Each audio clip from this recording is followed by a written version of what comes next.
Hey Ryan, let's get into this workout, shall we? Um, I like this setup. Good job snuggling the bar into your shoulders.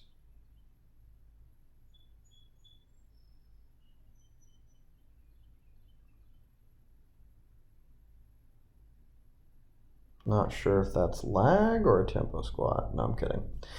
That time, you did a much better job not relaxing into the bottom. So when I say don't relax into the bottom, that right there is exactly what I mean.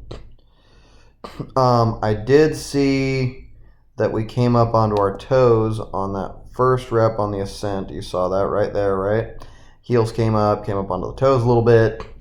That's because we led up a little too much with the chest.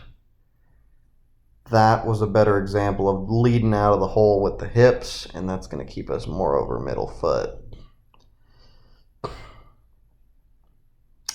Tempo squats are a bummer, I know. Good job grinding through these, not trying to speed them up.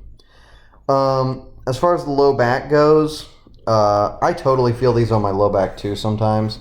It's fine as long as it's not egregious, and as long as it's only during the set. Later reps, yeah, it is what it is. But it should not last after the set. It shouldn't, cause any pain down the chain or anything like that. If it does, let me know, and we will find something else to do.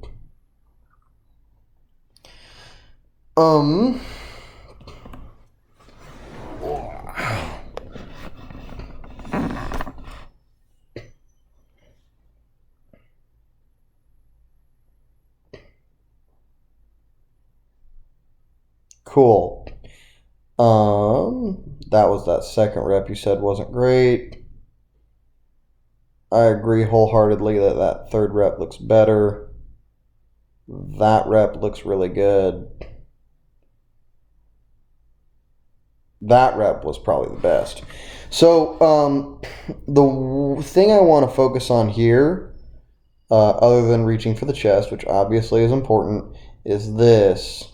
See, as you descend and go into the ascent, your legs really give you a push, and that's cool. That's totally fine. I see it a lot with powerlifters, right? Because it's sort of a throw of the bar. What I'd like to see, though, is if we can get that much movement from a thrust from the legs, we probably could just keep more constant pressure from the legs and get a little bit more compression along the spinal segment. So what I'd like to see is more constant pressure, and if you're thrusting from on the ascent, that's totally cool, but more pressure along that segment just as a constant thing. Let's see here. That looked pretty good. There's still a little bit of elbow flare. I'm not sure if we need to widen the grip just yet, but that looks pretty good for now. If the elbow flare continues, then we'll play around with that once the leg stuff is fixed.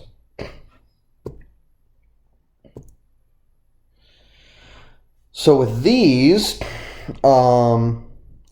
first thing is the eye gaze direction. You're going to find it a lot more helpful if you look straight ahead forward, even higher on the wall than you would for a deadlift, right? That'll help you keep your chest up, keep your lats engaged a little better, and all that kind of stuff.